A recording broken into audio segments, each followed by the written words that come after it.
Você está pensando em abrir o seu próprio negócio e tem dúvidas se vale a pena ou não você deixar de ser funcionário e trabalhar por conta própria? Se você tem essas dúvidas, eu vou deixar nesse vídeo aqui algumas informações que são importantes para você saber em relação à diferença entre você trabalhar como funcionário de uma empresa ou em você ser autônomo. Tá? Meu nome é Vanessa Batista, eu trabalho com contabilidade aqui na área de Toronto. Segue a nossa página, se subscreva no nosso canal para obter mais informações. Então vamos lá para a nossa primeira informação. Quando você é funcionário de uma empresa, você já recebe o seu salário com os seus descontos. Então quando você tem o teu pay stub, o seu contra-cheque, você consegue ver ali o valor bruto que você recebeu, o valor de vacation pay que você recebeu ou que foi retido, isso varia conforme a política de cada empresa.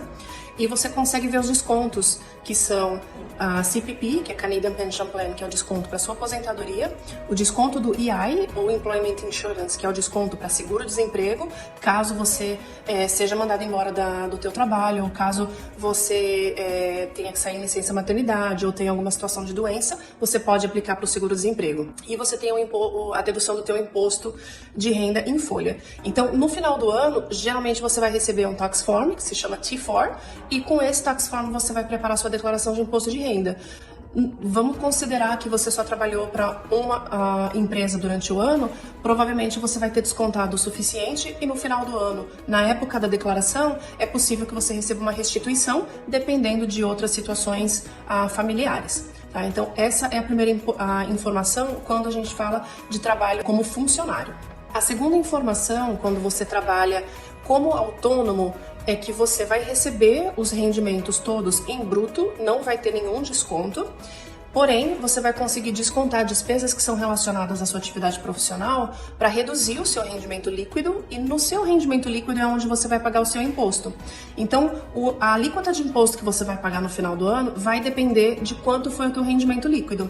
Então, os tax brackets, eles foram atualizados agora em 2024. Num outro post, a gente vai colocar essa informação para que você fique sabendo quanto você tem que guardar para você se programar em relação ao seu imposto de renda para chegar no final do ano você não ser pego de surpresa. E além do imposto, você também tem a contribuição da pensão da aposentadoria que você precisa contribuir. Então, enquanto você é funcionário de uma empresa, você tem uma dedução de aproximadamente 6% do seu salário e os outros 6% é o teu empregador que faz a contribuição. Quando você é autônomo, você tem praticamente 12% que você precisa contribuir. E isso não é opcional, isso é mandatório. Uma outra informação que você deve saber, e essa é muito importante, em relação ao seguro-desemprego, que é o EI, quando você é autônomo, você não se qualifica para receber seguro-desemprego, tá? Então fica com essa informação em mente, porque muitas vezes as pessoas decidem a deixar o seu trabalho como funcionário e abrir uma empresa, prestar o serviço para o mesmo empregador, porém como autônomo. E se acontece alguma coisa de onde a pessoa deixa de trabalhar ou acontece uma situação de doença, por exemplo, você não vai conseguir aplicar para o Employment Insurance, ok? Isso é uma informação que é generalizada.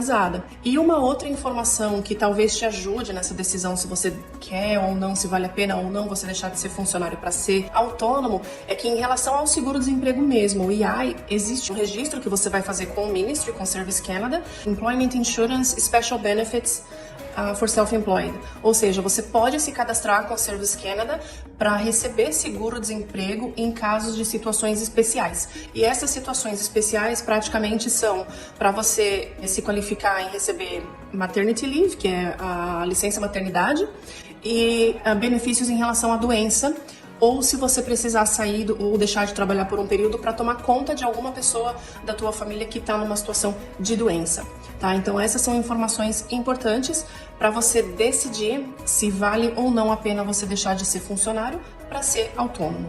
Então, se você decidiu que você quer trabalhar por conta própria, você vai ser autônomo, então eu vou te passar algumas outras informações importantes que você precisa saber. Qual é o tipo de despesa que você consegue descontar sendo autônomo? Então, quando você for autônomo, você vai estar recebendo seus recebimentos em bruto, e aí você tem que pensar qual que é o seu ramo de atividade, o que é que você faz. Aí você precisa guardar os recibos que são referentes a essas compras, a esses custos que você tem de acordo com a sua atividade. Então, no meu caso de contabilidade, o que eu consigo descontar? Eu consigo descontar o material de escritório, eu consigo descontar o aluguel que eu pago no meu escritório, telefone, internet, o custo dos softwares, funcionários, eletricidade.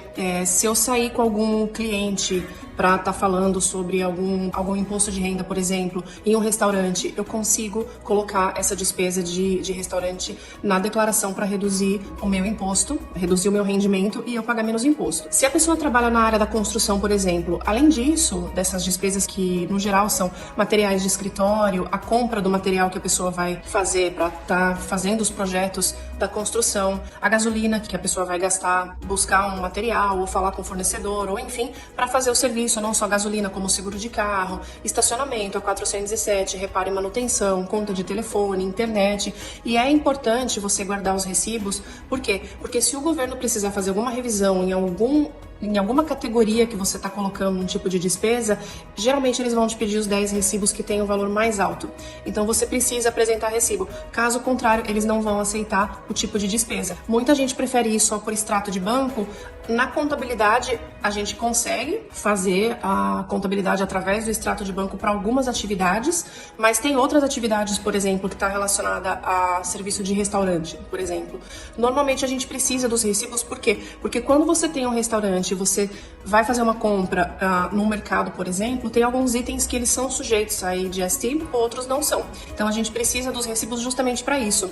Outra informação que muita gente se confunde e que fica a pergunta do dinheiro que você faz até 30 mil dólares por ano. O que isso significa? Significa que você não vai pagar imposto? Não, não significa que você não vai pagar imposto. Os primeiros 30 mil dólares que você faz como autônomo é isento de AGST, ou seja, você não precisa registrar AGST enquanto você não atingir 30 mil dólares. Se você abriu a sua companhia hoje, não faturou nada ainda, mas você registrou o AGST, você precisa cobrar 13%, falando da província de Ontário, claro, no seu serviço, e você precisa remeter esse valor para o governo. Então, se confunda pensando que você pode abrir uma empresa hoje, faturar até 30 mil dólares, fechar essa empresa, abrir uma outra empresa, faturar até 30 mil dólares, que você está livre de imposto, porque não é assim que funciona, tá? Você tem que fazer a declaração de imposto de renda dos recebimentos que você tem, independente do valor, tá? Então fica a dica e segue a gente para você obter mais informações.